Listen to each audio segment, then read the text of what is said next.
Bienvenue, on est parti pour une nouvelle analyse donc de Realty Income. J'avais déjà fait une première vidéo sur Realty Income, je la mettrai donc en haut à droite. N'hésitez pas à la visionner. Aujourd'hui, ce qu'on va faire, c'est que je vous ai tout simplement réalisé 10 slides sur Realty Income, du moins les points qui me semblent relativement importants à comprendre avant d'investir dans celle-ci. Comme d'habitude, on verra en deuxième temps donc des paramètres importants via aujourd'hui le site donc Seeking Alpha.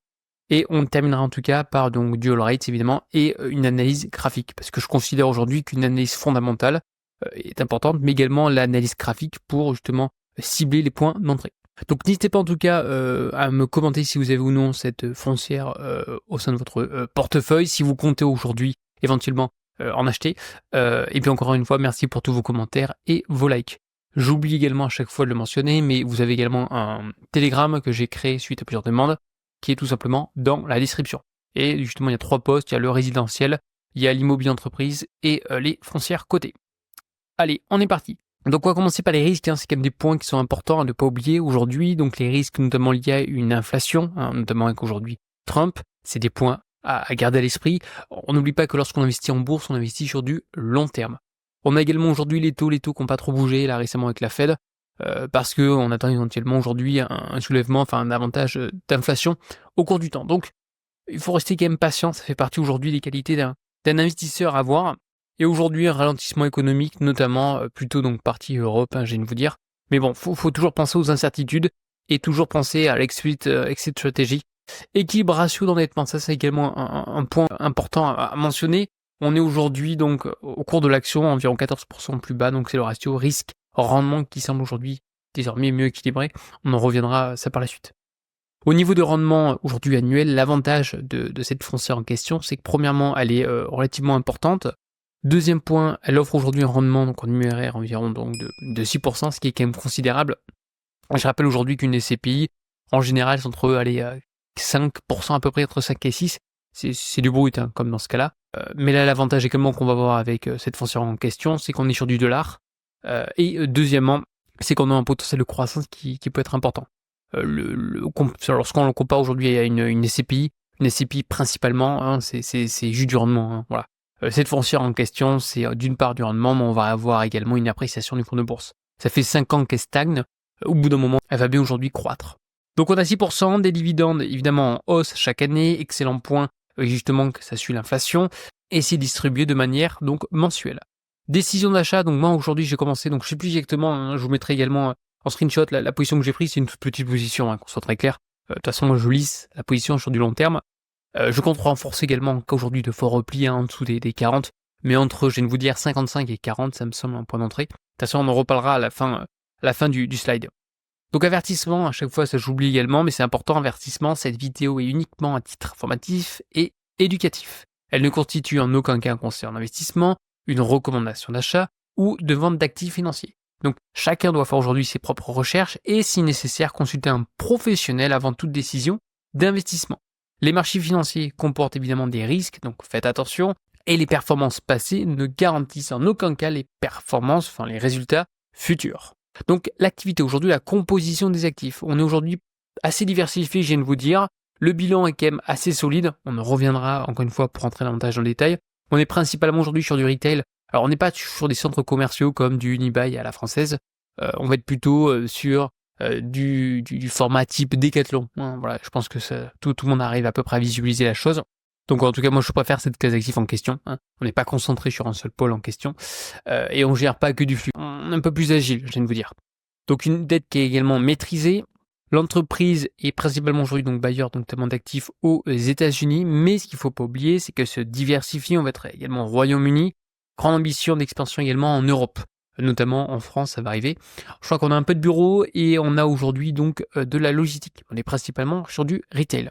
Le gros avantage aujourd'hui, c'est son score. On est quand même sur du A3, donc A-. C'est quand même un excellent point. C'est aujourd'hui la 7e plus grosse foncière aujourd'hui. Il y a quand même des foncières qui sont encore plus importantes comme Prologis. Prologis, c'est la première foncière aujourd'hui au monde. Assez diversifiée. Aujourd'hui, donc, on peut voir l'appréciation, notamment du dividende qui est assez important, qui était en 94,90 centimes. Aujourd'hui, on a 3,162 € encore une fois par action. Et on a environ, donc, il y a à peu près une appréciation chaque année une actualisation de ce dividende de 4% à peu près. Donc on est principalement aujourd'hui donc sur du retail. On a quand même énormément aujourd'hui donc d'actifs, quasiment 15 000. On a quasiment 55 ans aujourd'hui donc d'historique, ce qui est quand même considérable. Donc voilà, donc il y a vraiment un vrai savoir-faire aujourd'hui de Realty Income. Structure de la dette, donc on a 4,6% donc de la dette financière totale. On a une maturité de environ donc 7 ans, ça c'est un point à mentionner. Il faut regarder aujourd'hui les différentes échéances. Même si aujourd'hui on a une âge, enfin d'après les agences de notation, on est quand même aujourd'hui A. C'est quand même un excellent point. C'est parmi aujourd'hui les meilleurs pour les foncières notamment cotées. C'est vraiment un grand plus aujourd'hui. Alors un point que j'avais aujourd'hui oublié de mentionner dans ma présentation, c'est la diversification de la qualité notamment du portefeuille. On a quand même aujourd'hui de très belles signatures. Un des gros avantages de ce portefeuille, c'est la diversification. La part la plus importante aujourd'hui du preneur, c'est 3,3%, ce qui est quand même aujourd'hui relativement faible. Donc on est relativement diversifié contrairement à d'autres, comme par exemple aujourd'hui Vichy. On a fait une vidéo sur ce sujet. Et aujourd'hui, pour moi, un des problèmes de cette foncière, mais bon, ça fait partie également du business model, c'est la présence aujourd'hui d'un locataire majoritaire qui est conséquent, qui est plus important, je crois, de plus de 30%. Pourquoi je vous mentionne ce point? Parce que par exemple aujourd'hui, Dollar Tree, le tout premier aujourd'hui, donc locataire à 3,3%, rencontre aujourd'hui quelques problèmes avec certains magasins. Et aujourd'hui, est-ce qu'il y a un impact pour Realty Income? La question, évidemment, oui, mais ça représente moins d'1% aujourd'hui donc du CA, notamment sur plusieurs années. Donc il n'y a pas un très très grand, je vais vous dire, il n'y a pas un très très grand impact sur cette foncière-là en question. Donc pensez aujourd'hui aux locataires, c'est bête et méchant, mais c'est un point vraiment à surveiller. Comme je vous mentionnais, donc on est principalement aujourd'hui sur du retail à 80%, on a un peu d'industriel, 15%, du gaming à 3%, et après autres, notamment je pense un peu d'office, ça fait partie du jeu. Donc voilà, on est quand même assez diversifié, mais avec une majorité en retail. Au niveau de la géographie, on est principalement donc en UK, on a 12%, Texas 10%, Floride, et après dans l'ensemble on a 5%. Donc encore une fois, c'est assez diversifié d'un point de vue aujourd'hui donc des locataires, également au niveau de la géographie. Par contre, au niveau des actifs, comme je vous mentionnais, c'est bien, je trouve, d'avoir des foncières qui sont spécifiques aujourd'hui à un actif. Pourquoi? Parce que elles sont spécialisées sur celui-ci. Encore une fois, du bureau, c'est complètement différent que de l'hôtellerie, par exemple, ou de l'office, que du bureau, que du retail. Donc voilà. Donc c'est bien aujourd'hui d'avoir des spécialistes sur un actif en question, si possible, je vais vous dire, d'un pays, voire même comme export, moi je préfère d'une ville, car on a vraiment les spécialistes de chez spécialistes. Et après, c'est à nous, investisseurs, de pondérer nos portefeuilles. Ce qui est un peu, je trouve, à l'opposé de SCPI, qui sont aujourd'hui, majoritairement bureaux, donc là, c'est assez délicat, et celles qui se diversifient, oui, les résultats sont là, mais c'est compliqué aujourd'hui d'avoir, sur des petites structures, des actifs sur les 4 coins du monde, et avec des classes d'actifs qui sont, encore une fois, différentes. Pour moi, aujourd'hui, c'est important d'avoir des foncières qui sont spécialisées d'un domaine, et vraiment qui soient leaders sur le marché. Autre bonne nouvelle également que je vais vous annoncer sur cette foncière, c'est le ratio donc dette fonds propres, également qui est relativement faible, on est à 0,68, ce qui est quand même un excellent point. Également au niveau donc des charges d'intérêt, donc bon, il y a une légère appréciation, mais en vrai ça reste relativement faible. Également aujourd'hui dette sur actif, on verra ça sur All Rate, mais on est aujourd'hui dans le vert, on est à largement en dessous de moins 40%. Donc c'est quand même deux excellents points. Donc c'est important de regarder encore une fois l'endettement des foncières. Je rappelle, c'est un petit peu la bête noire des foncières. Pensez à regarder aujourd'hui la dette en question. Maintenant, on va parler également de l'impact de la hausse des taux d'intérêt, donc resserrement au niveau des marges d'exploitation. Donc entre les coûts d'intérêt et les loyers, ce sont quelque peu resserrés, mais sans impact significatif aujourd'hui sur Realty Income. Au niveau du taux d'occupation, il reste élevé, on est quasiment à 98%, donc ça c'est un excellent point. Dans l'ensemble, vraiment encore une fois, c'est un autre paramètre à surveiller. Encore une fois, il y a pas l'avantage de l'immobilier, c'est qu'il n'y a pas énormément de paramètres à surveiller. Je vous dis, il y en a 5-6 qui sont essentiels. On a aujourd'hui un taux d'occupation à 98,2%, c'est un excellent point. Au niveau des c'est médian, c'est pas la moyenne encore une fois, mais le SP500, on est à 94,2. Bon, 98, j'estime vers 95, c'est excellent. Tout ce qui est, va dire, au-dessus de 95, c'est excellent. Mais voilà, c'est des points qu'à me regarder. Et dans l'ensemble, voilà, on est vraiment dans une moyenne, à part aujourd'hui, donc dans les années 2008-2009, on était quand même à 96%, ce qui était quand même aujourd'hui un excellent point. Autre point également à regarder, ça va être aujourd'hui donc la moyenne donc, du trésor américain sur 10 heures avec Realty Income aujourd'hui, donc le cap rate. Il est important d'avoir aujourd'hui donc un écart. Pour l'instant, ça tient à peu près. Autre point également que Realty Income veut nous notifier, c'est aujourd'hui les indications notamment de récession. Donc en effet, on pourrait potentiellement arriver sur une récession, donc ça c'est des points importants. Voilà pourquoi aujourd'hui sur le portefeuille, je suis en train de mettre des foncières de rendement. C'est-à-dire aujourd'hui, même s'il y a une récession, au moins on aura toujours un petit dividende d'environ entre 5 à 6, malgré aujourd'hui la récession, qui peut impacter drastiquement le cours de bourse. On a également aujourd'hui donc une stratégie d'expansion, notamment avec des fusions, donc la FUSAC ou du M&A, c'est-à-dire aujourd'hui l'acquisition via aujourd'hui la croissance externe. On est tellement gros qu'aujourd'hui, on va faire la croissance externe. Et ils peuvent tout à fait se le permettre. Optimisation également des coûts, ça va permettre une réduction des coûts de gestion, de compta également et de financement, renforcés pour notamment l'efficacité opérationnelle. Comme je vous mentionnais, voilà, à titre d'exemple, par exemple, on a en Europe, ils commencent déjà à faire des acquisitions, ils ont donc acheté 82 actifs dans 5 pays pour un certain montant, et on a par exemple le cas des Decathlon. Donc sur du Decathlon, on est sur du sell-back, sur du crédit buy. On en reparlera sur qu'est-ce que c'est que le sell-back, sinon la vidéo va durer 3 heures. Déjà qu'à mon avis, elle est partie pour durer un certain temps. Donc évidemment, premier poste, ça va être l'Allemagne aujourd'hui. On va dire c'est le poumon de l'industrie en Europe. Après, on a la France, l'Italie et l'Espagne pour l'instant. Et après, ils vont se développer, je pense, rapidement par la suite. Alors, on va faire une petite comparaison aujourd'hui donc avec Realty Income et d'autres aujourd'hui donc REITs en question, et évidemment via le SP500 qui est l'indice phare notamment américain. Premièrement, c'est réduction de la volatilité, donc les avantages en matière d'exploitation et d'efficacité ont contribué à une réduction notamment de la volatilité de l'action donc Realty Income. On verra ça tout de suite par la suite, pas d'inquiétude. Et on va également le comparer avec d'autres foncières. Et c'est vrai qu'aujourd'hui, l'avantage d'avoir un gros dividende, c'est apparemment, on va dire, d'avoir une volatilité qui est moins importante.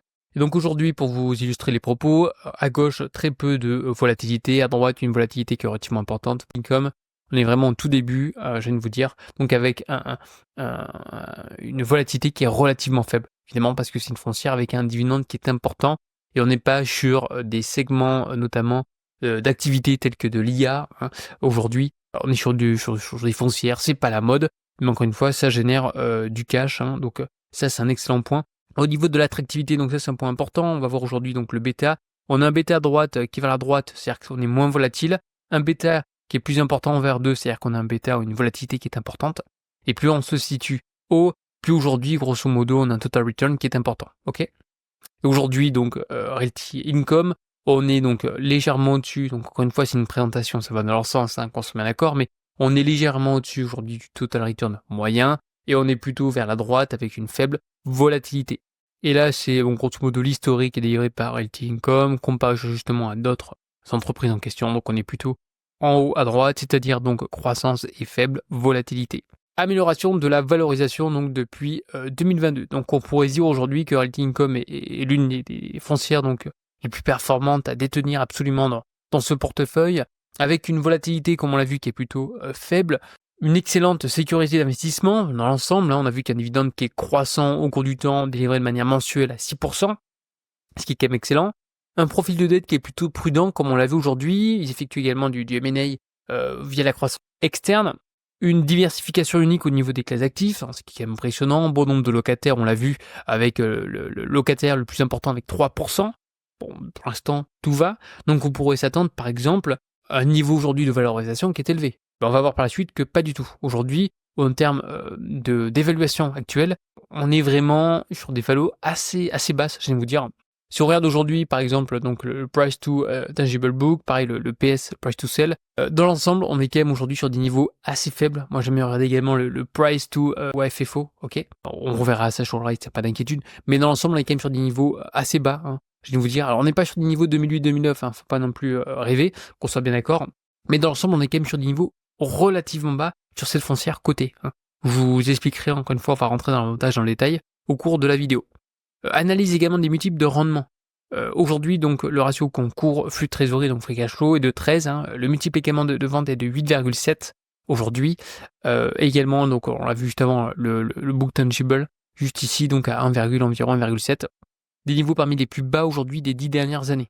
Si on compare aujourd'hui avec d'autres rates, on a vu aujourd'hui que la plupart des autres foncières, soit on est sur des niveaux de valorisation qui sont extrêmement importantes, soit on a du pas cher, mais parce qu'on a quelque chose qui est merdique, on va être clair. Donc depuis 2014, Realty Income a quintuplé en termes de chiffre d'affaires annuel et d'actifs, c'est un point important. Octobre 2023, fort recul aujourd'hui du cours, suite évidemment à l'annonce fusion de Spirit Realty Capital. On a un rendement aujourd'hui, free cash flow qui est environ de 7%. Hein, l'action aujourd'hui affiche actuellement son niveau le plus attractif depuis 2010. Et également, on va avoir une valorisation qui est renforcée. Donc cette valorisation renforce encore une fois l'attrait de Realty Income en tant qu'investisseur, parce que c'est un investissement qui est solide. Et de mon point de vue, c'est pas un conseil, sous-évalué sur le marché. Au niveau du rendement du free cash flow, bon voilà, on est à 7,71. Au moment où j'ai pris le stream, donc c'était donc en décembre 2024. Aujourd'hui, bon, ça a légèrement aujourd'hui diminué. Mais dans l'ensemble, là, on est quand même sur des niveaux qui sont relativement intéressants. Alors, conclusion, perspective. Encore une fois, la vidéo n'est pas finie, pas d'inquiétude. On va passer aux étapes supérieures. Donc, une récession aujourd'hui reste une possibilité qui est réelle en 2025, en raison des perturbations potentielles liées à la proposition de Trump. Enfin, ça, au cours du temps. Hein. Prévision de cours. Donc, le cours aujourd'hui de Realty Income ne devrait pas dépasser les 60 €, je pense, avant 2026, a priori. Encore une fois, ça reste que ma petite analyse. Hein. Ça m'étonnerait aujourd'hui que Realty Income prenne du 20% rapidement, je pense pas. Mais en tout cas, c'est à suivre. Le rendement actuel, on est à peu près, je dis bien à peu près à 6%, où je tourne la vidéo. Donc le rendement total prévu, on serait à peu près sur un rendement donc, de 11 à 16%. Sur du long terme, pourquoi? Parce qu'on aura à peu près donc, du 6% de rendement, plus l'appréciation du cours de bourse, qui, je pense, va aujourd'hui s'apprécier au cours du temps. Comparaison de rendement, donc ce rendement pour aujourd'hui, donc surpasser les rendements des liquidités et du marché obligataire en 2025. C'est assez important de comparer aujourd'hui les types d'investissement entre le rendement et le risque. J'estime qu'aujourd'hui, Realty Income, on a un score notamment, on a vu un A, d'après Moody's, etc. On est aujourd'hui quasiment sur plus de 35 ans de dividendes en croissance sans interruption. On a 6% de rendement. J'estime aujourd'hui que vu la valorisation, que c'est une foncière à avoir dans son portefeuille. Et également très peu endetté. Donc choix pour les revenus passifs, hein, pour ceux qui souhaitent aujourd'hui des revenus passifs, je pense que c'est une foncière à avoir. Encore une fois, il faut se diversifier. Donc pour moi, Realty Income est considéré comme l'un des meilleurs choix aujourd'hui pour les revenus passifs, autour à peu près de 52 $ environ, on est bien d'accord. Top 10 des valeurs à acheter conservées pour les détenteurs de portefeuilles diversifiés des foncières cotées, donc des REITs. Protection contre l'inflation, également évaluer les avantages et les inconvénients d'une position centrale sur Realty Income. Une protection contre l'inflation à long terme. Pourquoi? Parce qu'aujourd'hui, l'immobilier est indexé sur différents indices, comme le CPI aux États-Unis, et par conséquent, on a des dividendes, par exemple c'est le cas de Realty Income, qui s'apprécie environ de 4% par an, ok, 3-4. Donc ça nous permet aujourd'hui donc de nous protéger face à l'inflation. Et augmentation de l'exposition, donc envisagez également d'augmenter votre exposition à Realty Income en cas de repli du cours pour les investisseurs prudents. Aujourd'hui, moi demain, il y a un crack ou n'importe quoi, je pense que je reprendrai du Realty Income parce que c'est selon mes propos et ce n'est pas un conseil en investissement, ça me semble vraiment une foncière qui livre du rendement et qui est assez, voire très qualitative. Le prix, encore une fois, c'est mon point de vue. On est environ dans les 51 $, achat à 56 jusqu'à 56 $, on conserve vers à peu près 60 $, ok, on va avoir à peu près un rendement de 5. 70 $, pour moi, j'ai commencé un petit peu à vendre, à m'allécher, et si on est à 80 $, je pense que je ferai un arbitrage qui sera un peu plus conséquent. Je pense que je garderai toujours une petite poche sur Realty Income, sauf si évidemment il y a une opportunité qui est exceptionnelle et on doit absolument la saisir. Donc voilà grosso modo la petite présentation sur donc 10 slides. Maintenant on va passer sur Seeking Alpha All Rates et puis après une analyse graphique. On m'a demandé de faire des vidéos longues, un peu plus travaillées. Voilà, n'hésitez pas à me dire ce que vous en pensez. Donc à ce jour sur la vidéo, hein, on est bien d'accord. Donc au niveau des price FFO, on a 13 sur le dernier mois, donc la valeur s'est appréciée, on a pris quasiment 4%. On est sur un dividende, bon légèrement en dessous de 6, mais on est quand même à 5,67, ce qui est quand même considérable. D'après les analystes, je vais vous dire, on s'en fiche royalement parce qu'ils se trompent à chaque fois. C'est facile à savoir. Au niveau de la saisonnalité, à mon avis, en février, ça corrige. Hein. En février, donc là, ça fait quasiment 11 ans qu'on a l'historique. En février, ça corrige. Donc en février, on va attendre. A priori, elle baisse environ donc de 5% entre 2 et 3. Donc le mois de février, c'est un mois où il faut plutôt attendre le stand-by. Je vais essayer de vous envoyer cette vidéo donc avant le mois de février, justement, hein, pour vous. Bon, voilà, encore une fois, c'est la saisonnalité, c'est à prendre entre pincettes, mais en général, ça fonctionne pas si mal que ça, je vais vous dire. Au niveau des revenus, donc on est quand même sur une croissance qui est quand même non négligeable, c'est quand même bon signe également, n'oublie pas qu'il y a une croissance externe. Au niveau des FFO, on va se mettre en annuel, ça sera plus simple à visualiser. Pareil, vous cherchez aujourd'hui de la croissance. Dans l'ensemble, les FFO estimés sont les barres noires, et les FFO aujourd'hui actuels sont les barres bleues. Donc bon, à part aujourd'hui en 2021, il y a quand même un écart, mais dans l'ensemble, ça reste aujourd'hui un business qui est plutôt aujourd'hui facile à anticiper. Donc sur 2020, Sur 2025-2026, on aura un PE, donc il sera aux alentours, pareil, entre 13 et 12. Les FFO, on aura une croissance, environ donc 5% pour 2025, 3% pour 2026. Bon, tant qu'il y a la croissance et qu'on ne dilue pas trop l'actionnaire, ça me va. Au niveau du dividende, on a un score B-, ce qui est quand même non négligeable. On a aujourd'hui donc une moyenne d'environ 4,79. Ce qu'il faut également regarder, donc, c'est le rendement, qui est aujourd'hui donc important. On est à 5,76. Au niveau de la croissance, ça aussi c'est un point qui est important, parce que c'est bien de regarder un gros dividende, mais si aujourd'hui il stagne pendant 10 ans, on va perdre de l'argent. On n'oublie pas, il faut actualiser ce dividende. Là où nous aujourd'hui, on a à peu près une appréciation donc de 2,42 au cours du temps. Bon, c'est pas énorme qu'on soit bien d'accord. Aujourd'hui, il y a des entreprises qui font du 10% par an, tout à fait, mais on a quand même un dividende qui est déjà assez important. Au niveau du dividende, on marque un C. Pour moi, voilà, ça vaut pas un C, ça vaut à mon avis un B. On est quand même un dividende plutôt safe. Là, il nous explique que le payout ratio, on est quand même à 76%. Après, il ne faut pas oublier qu'aujourd'hui, c'est une foncière cotée.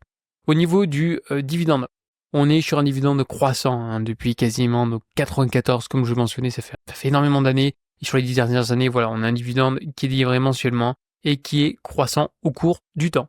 Au niveau du consensus, c'est-à-dire aujourd'hui le dividende pour les prochaines années, donc à ce jour, en 2024, on est à 2,87. Fin d'année, on va être à mon avis donc à 3,13, 2025 3,24 et après 3,34. Donc c'est évolue gentiment, donc ça c'est un bon point à mentionner encore une fois. Voilà pourquoi je considère que c'est vraiment aujourd'hui une foncière avant un fonds de portefeuille. Vous n'allez pas faire du x15, on est bien d'accord. Mais ça permet de sécuriser aujourd'hui votre equity. Si aujourd'hui on compare donc ces différentes foncières, encore une fois, j'ai pas fait de vidéo sur toutes les foncières, mais je pense qu'il y a certaines que vous connaissez comme SPG, Simon Property. On en reviendra sur d'autres, mais dans l'ensemble, voilà, sur ces foncières en question, bon, je les ai pas modifiées, c'est Seeking Alpha qui met ça comme défaut, mais des foncières qui sont évidemment plus performantes. Aujourd'hui, un total return sur 10 ans, bon, on est quand même aujourd'hui sur Realty Income qui fait un petit peu mieux que les autres. Si maintenant on le compare au SP500, c'est l'indice phare encore une fois aux États-Unis. Si on le compare donc depuis 2015 à peu près juste avant le Covid-19, on était à peu près, ça se tenait, même Realty Income était supérieur. Et depuis le Covid-19, on a le SP500 qui a explosé, qui est corrigé, qui est reparti à la hausse, notamment avec l'IA. Et il y a aujourd'hui Realty Income qui n'a pas bougé. Donc depuis 2020, Realty Income n'a strictement pas évolué. Ça fait faire quasiment 5 ans que Realty Income est dans un canal. Pour autant, aujourd'hui, on va voir que ses revenus ont fortement aujourd'hui augmenté, que ce soit ses FFO. Donc voici Realty Income, on est sur un price FFO, donc AFFO, autant pour moi, de 13. Depuis 5 ans, ça n'a strictement rien fait. On est à moins 1,6, donc ça n'a pas bougé. Pour autant, en 5 ans, on a eu aujourd'hui, donc depuis 2020, des FFO qui ont explosé, notamment la croissance. Depuis 2020, on regarde, on était aujourd'hui donc à FFO par share à 3,39. Aujourd'hui, on est à 4,14. Si on regarde aujourd'hui, donc on a un taux d'endettement qui est dette sur actif. Donc ça, c'est un point qui est important à regarder. On est largement en dessous des 40%. Donc ça, encore une fois, c'est excellent. Dette to EBITDA, on est à 5. C'est top, on n'est pas à 10 par exemple comme Argan. Coverage ratio, on est à 4,8. Pareil, plus élevé, mieux c'est. Et le taux, on en joue autour de 3,92, donc c'est plutôt élevé. Donc il y a une possibilité aujourd'hui, ça peut que baisser, je viens de vous dire, compte tenu aujourd'hui de la baisse des taux. Largest tenant, on a vu aujourd'hui, donc 3%, bon, topissime. Taux d'occupation 98, c'est parfait. Et le parc qui se développe fortement. On a vu aujourd'hui différents types de propriétés, donc ils sont principalement en UK et aujourd'hui aux États-Unis. France, bon, à mon avis, on va limiter parce qu'avec notre système, on protège énormément aujourd'hui les locataires. C'est pas là où on fait le plus d'argent. On est principalement aujourd'hui sur du retail, de l'industrie, enfin industrielle, on est plutôt sur de la logistique à 15%, specialty, notamment gaming à 3%. On l'a déjà vu. Si maintenant on regarde gentiment ce graphique, donc dans l'ensemble, on est croissant depuis 2008, on est bien d'accord, 2008-2009, pleine croissance, dividende, c'est excellent. Donc on est sur une moyenne exponentielle, donc 200 périodes, et après exponentielle également, 50 périodes. Dans l'ensemble, ce qui est stratégique, c'est d'acheter quand on est sous aujourd'hui cette moyenne mobile 200 périodes, comme par exemple ici, on va avancer, ici par exemple, ce sont des points stratégiques. Aujourd'hui, on se situe légèrement en dessous. Voilà. Donc ça reste intéressant sur du long terme. En général, ce sont les points d'entrée. Voilà pourquoi je considère que l'analyse graphique, c'est important. Donc à ce jour, on a quand même quelques petits supports, encore une fois, à analyser. Là, on arrive vers 55-56, d'où aujourd'hui ma conclusion que je viens de vous présenter, qui est pour moi une petite limite, à voir si on va corriger, qu'on va revenir sur cette aujourd'hui oblique, qui est haussière sur du long terme, vers les 53, je n'hésiterai pas à en reprendre, qu'on soit très clair, c'est important de lisser sa position. Et dès qu'on va arriver sur les 63, 66, je pense que je commençais à arbitrer gentiment. On arrive sur des niveaux de valorisation qui sont relativement importantes. Donc encore une fois, le but juste c'est d'être patient, hein. Donc voilà, j'estime aujourd'hui la limite, voilà, c'est à peu près 57. On attend, on va voir si aujourd'hui Gomme va reprendre au cours du temps. Voilà, l'objectif c'est d'acheter sur cet oblique en question. Voilà, en général, c'est de jolis points d'entrée sur du long terme. Aujourd'hui, on est proche de cet oblique, donc je pense que je prendrai mes positions un peu plus tard. Donc voilà aujourd'hui grosso modo le topo sur Altincom. Je sais pas si ce genre de vidéo vous convient. Petit récap, environ une dizaine de slides. Seeking Alpha pour renforcer certains détails. All Rates pour refaire un petit tour rapidement sur cette foncière. Et puis après une analyse graphique juste pour analyser les points d'entrée. Donc je vous remercie encore une fois d'avoir visionné la vidéo. N'hésitez pas à liker, à vous abonner. Et je vous dis